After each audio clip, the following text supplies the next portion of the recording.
جب ماہ رمضان المبارک شروع ہو جاتا ہے تو اللہ تبارک و تعالی 3 فیصلے صادر فرماتے ہیں۔ ایک یہ کہ آسمانوں کے اور جنت کے دروازے کھول دیے جاتے ہیں، جنت کے سارے دروازے کھول دیے جاتے ہیں، اور آسمانوں کے دروازوں کے کھولنے کا مطلب یہ ہے کہ اشارہ ہے اللہ پاک کی رحمتوں، نعمتوں اور برکتوں کے دروازوں کی طرف۔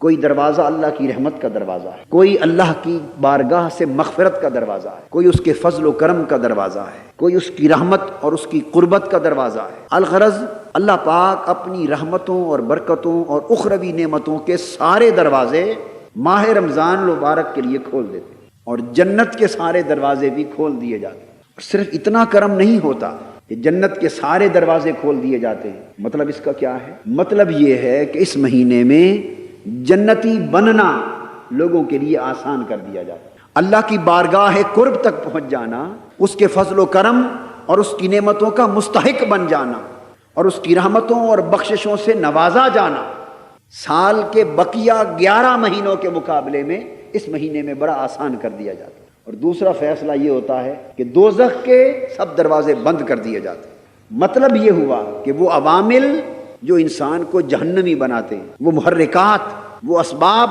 جو انسان کو کھینچ کر جہنم کی طرف لے جاتے ہیں، ان میں اتنی بڑی کمی کر دی جاتی ہے کہ جس کمی کی طرف اشارہ کیا جا رہا ہے کہ لوگوں، ہم نے تو جہنم کے دروازے بند کر دیے ہیں، اب تمہاری مرضی کہ اب بھی جنتی نہ بن سکو تو نصیب ہے تمہارا۔ یعنی تمہیں ایک ایسا ماحول عطا کر دیا جس ماحول میں دوزخی بننے کی گنجائش کم اور جنتی بننے کی گنجائش زیادہ ہے۔ اب تمہارا نصیب ہے کہ پھر بھی اللہ کی بارگاہ کی رحمتوں کی خیرات نہ پا سکو۔ وسلسلۃ الشیاطین۔ اور تیسرا فیصلہ فرمایا کہ شیطانوں کو زنجیروں سے جکڑ دیا جاتا ہے۔ 2 عوامل ہوتے ہیں انسان کو گمراہ کرنے کے، ایک خارجی عامل وہ شیطان کا، ایک داخلی عامل وہ انسان کا نفس۔ تو اللہ پاک نے فرمایا کہ ہمیشہ انسان جب برائی کر بیٹھتا ہے تو کہتا ہے کہ لعنت ہو شیطان پر، اس نے مجھے بہکا دیا۔ بے شک وہ شیطان لعنت کا مستحق ٹھہرا، مگر شیطان کے بہکاوے میں آ جانا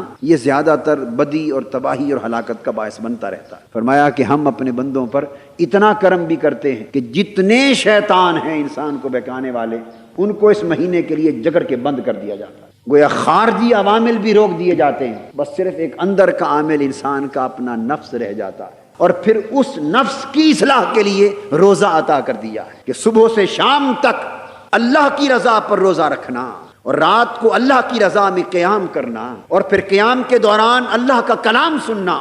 یہ وہ 3 کام ہیں جن سے نفس کی اصلاح ہوتی ہے۔ تو فرمایا لوگوں، نفس کی اصلاح کا ماحول عطا کر دیا، شیطانوں کو جکڑ دیا، دوزخ کے دروازے بند کر دیے، جنت کے دروازے کھول دیے، اور سراسر رحمتوں اور برکتوں کا ایک ماحول عطا کر دیا۔